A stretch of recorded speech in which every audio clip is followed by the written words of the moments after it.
Hi, welcome to One Eye on the Page. I am Scott. It is Five-Year Battle, Agatha Christie, 1936 through 1940. Well, let's go ahead and get into it.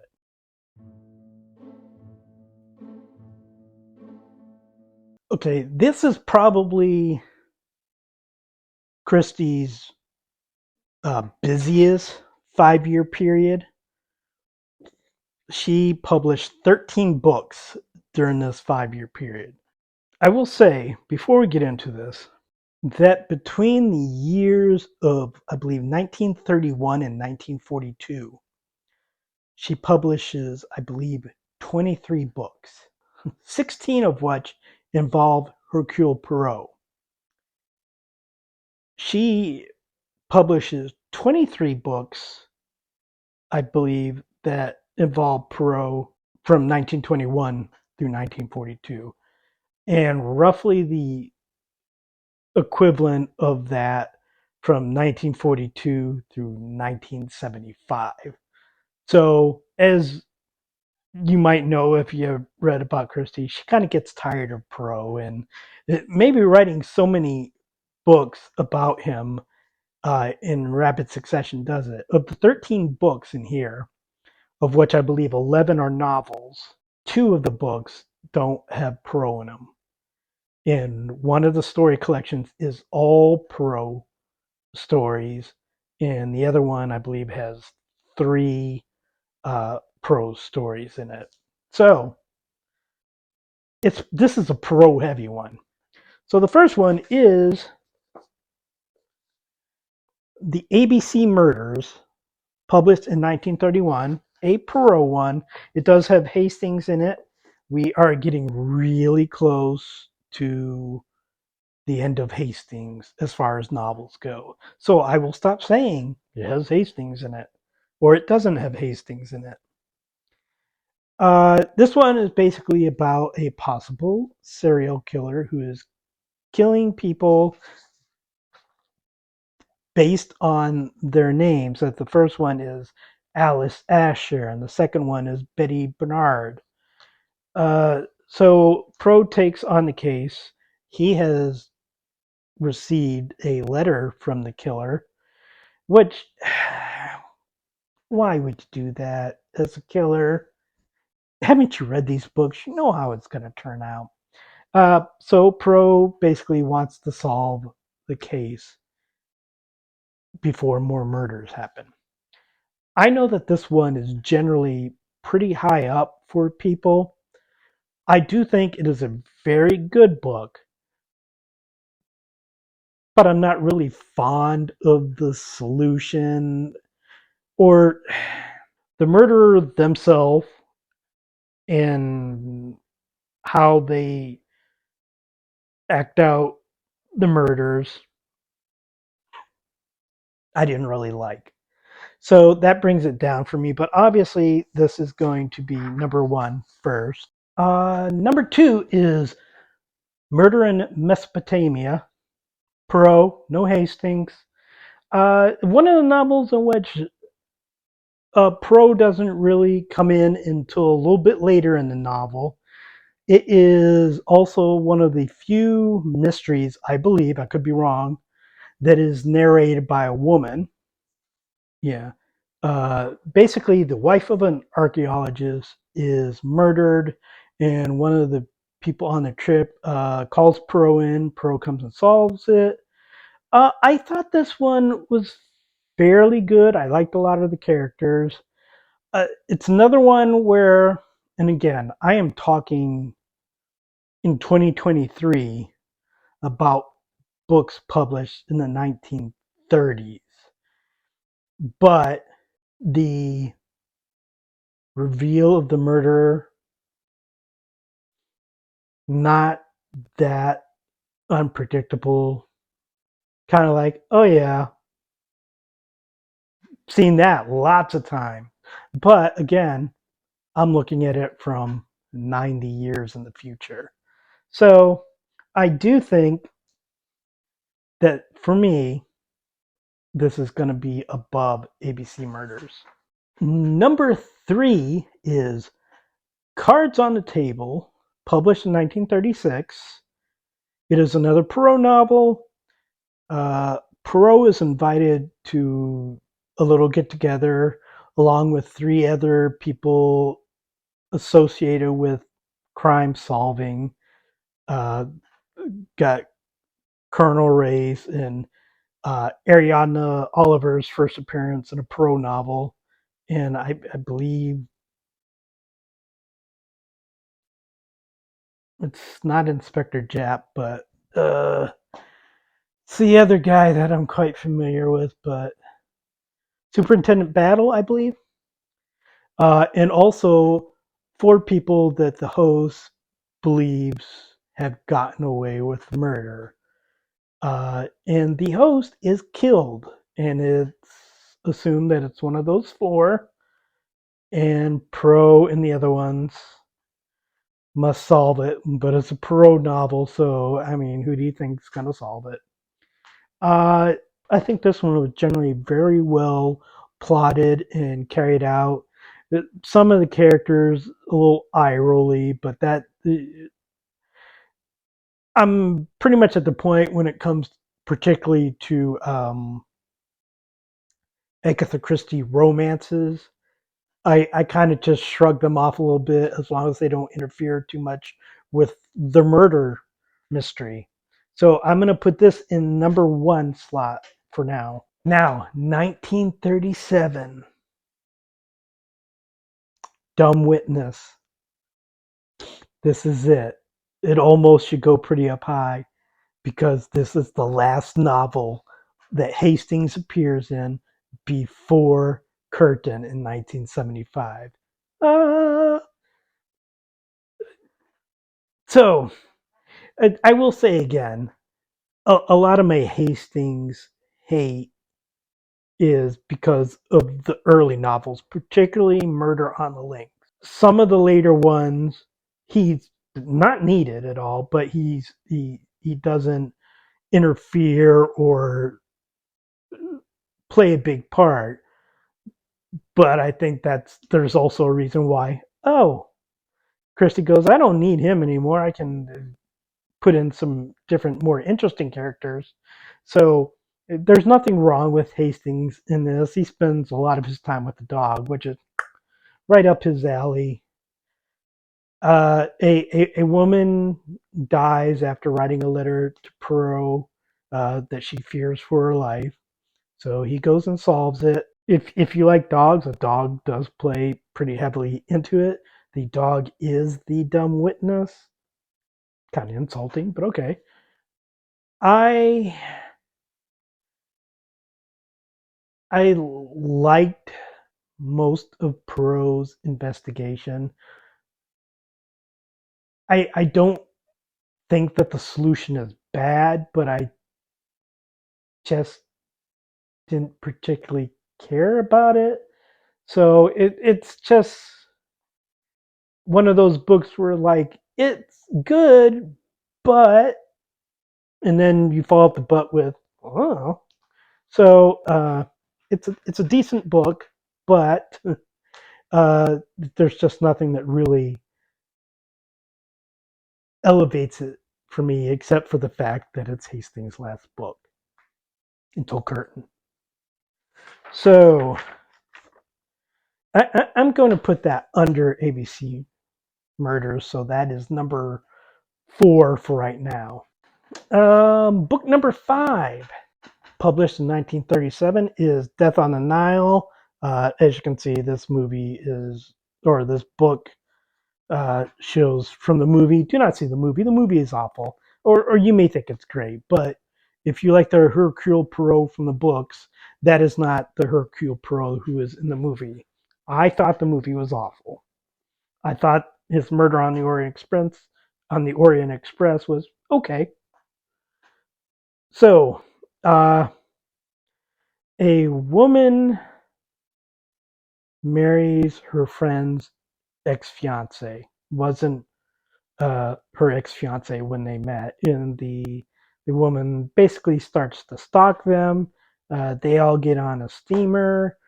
Something happens. There's a lot of people who could possibly have done it or who are definitely suspicious, and Perot solves it. I think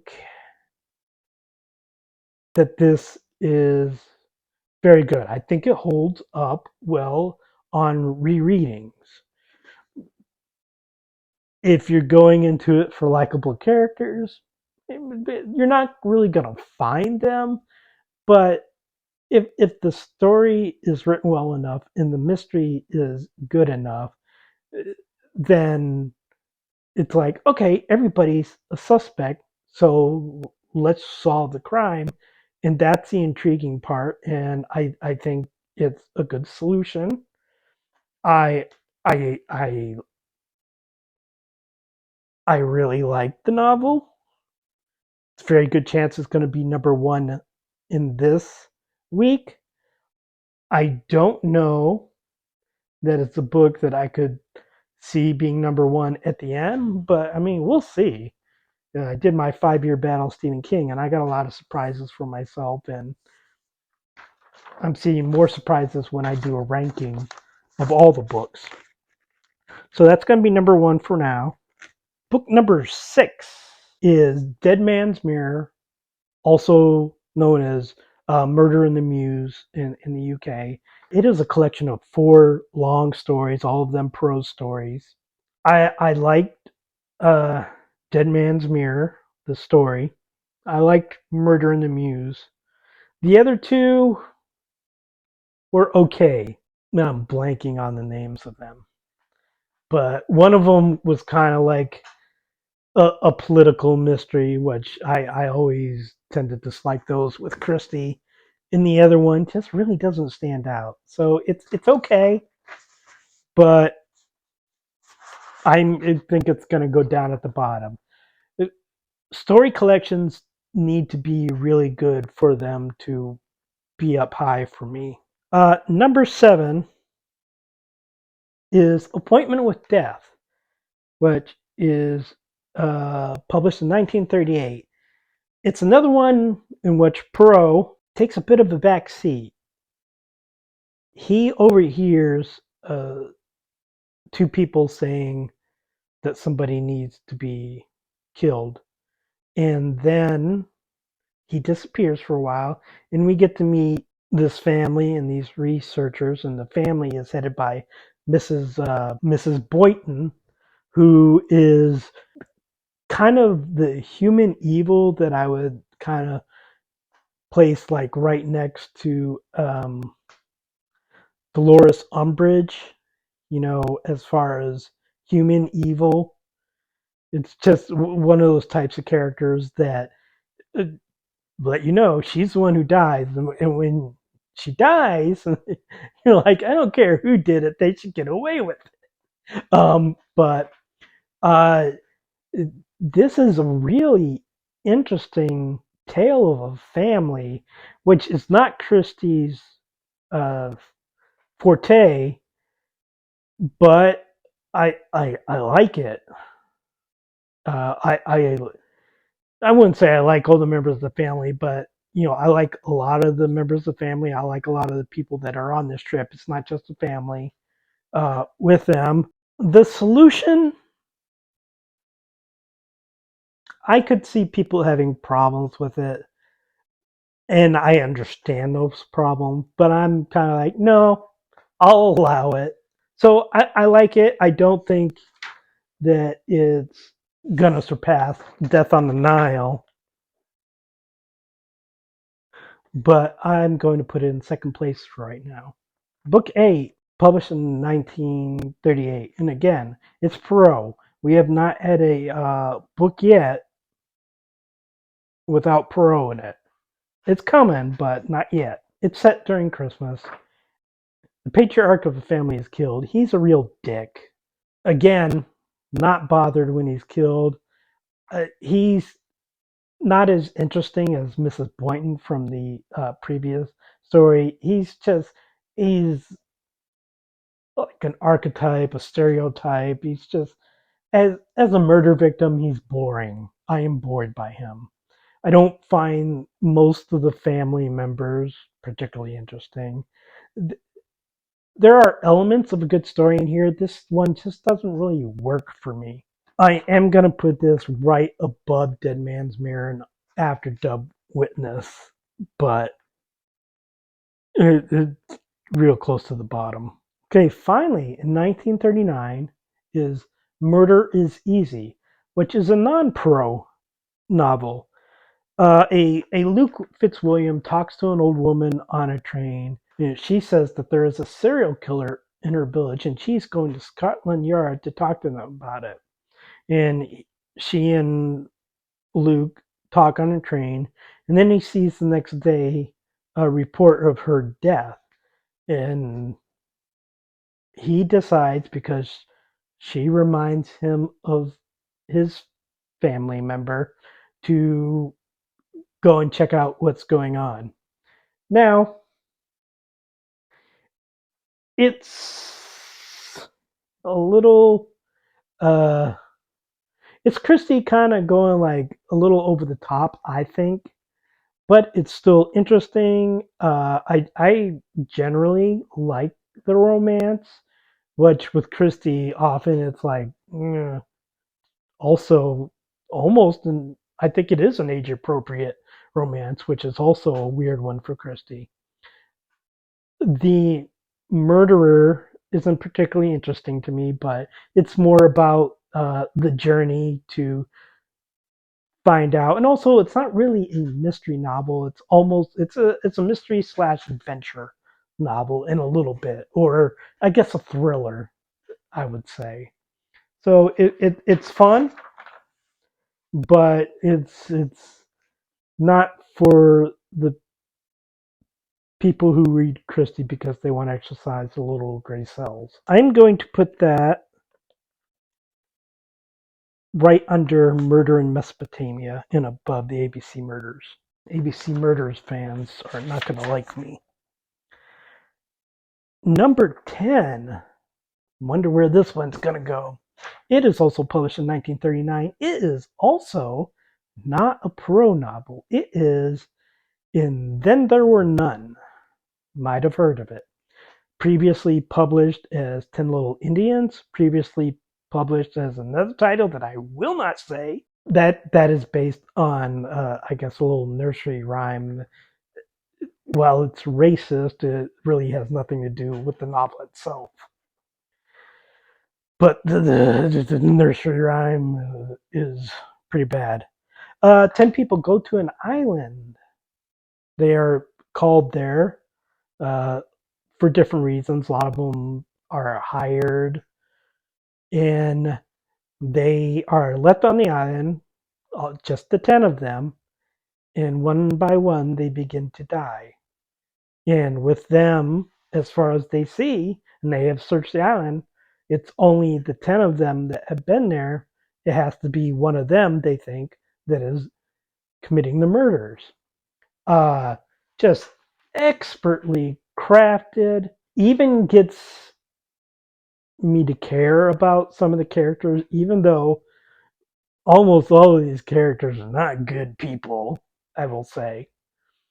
And I like the solution. Do I think that you could possibly go to solutions and start to poke holes in it? Yeah, I guess if you tried to poke really, really hard, but it worked for me. This one is number one for 36 through 40. I only have a few more books.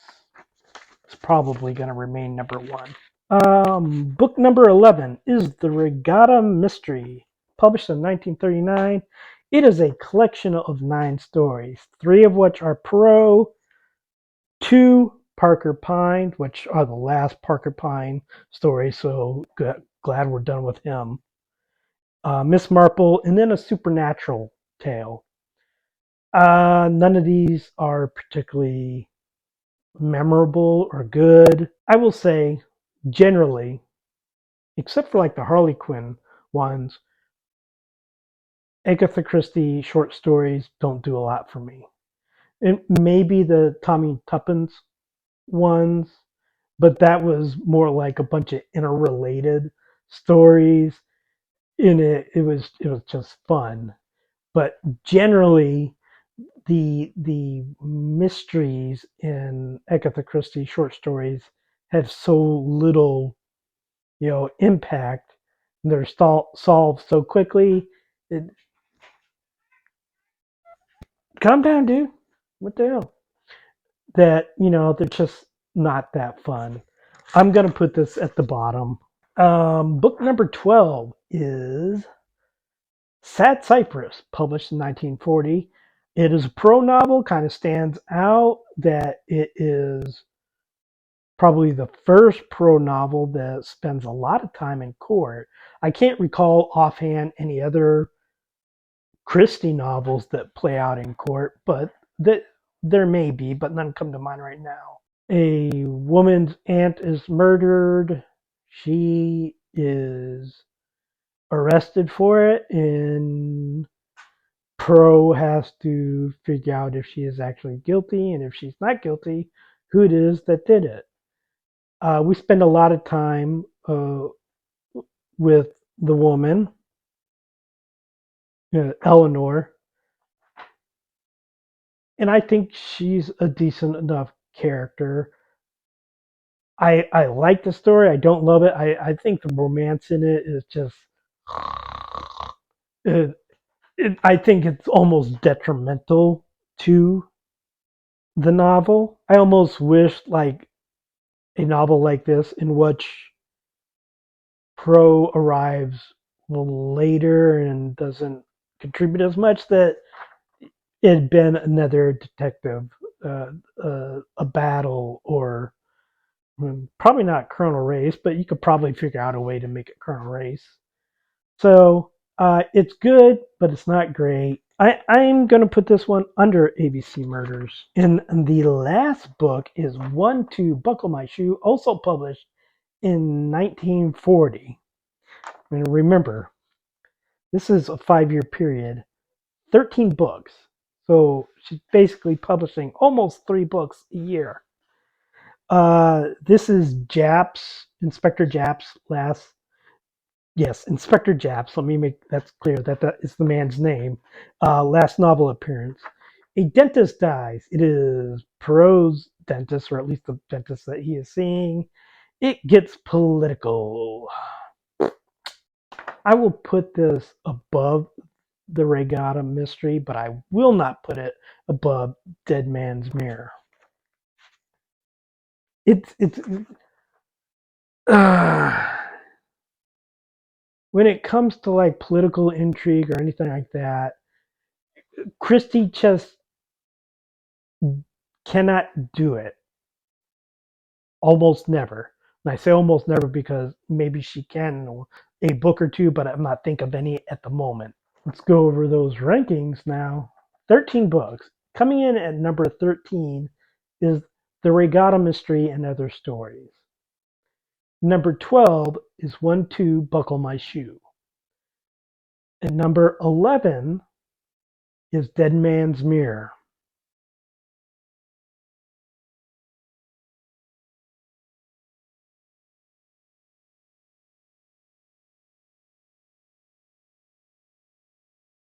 At number 10 is Dumb Witness. At number 9 is Sad Cypress. Number 8, I'm sorry, I know people love it. The number 8 is the ABC Murders.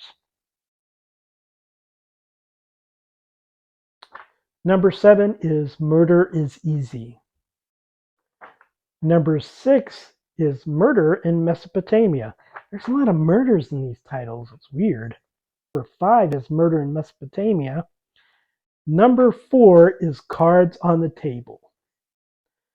Number 3 is Appointment with Death. Number 2 is Death on the Nile. And coming in at number 1 with a very good chance of taking number 1 for the entire thing, maybe, we'll see, is And Then There Were None. So that is the years 1936 through 1940. Obviously, next time we have 1941 through 1945. Fewer novels, less Perot, I believe she publishes a pro novel in 1942. I can't remember if she does one in the year before, but then she doesn't publish another one until 1946. We will see. From here on out, it's going to be fewer books. I think we have gone past just now, like where the bulk of her power was in. Not to say that she's not going to have great books coming after, but there's just a lot of good books in this time period, especially like from the late 20s till the early 40s. So please like and subscribe, leave a comment, and I will talk to you next time.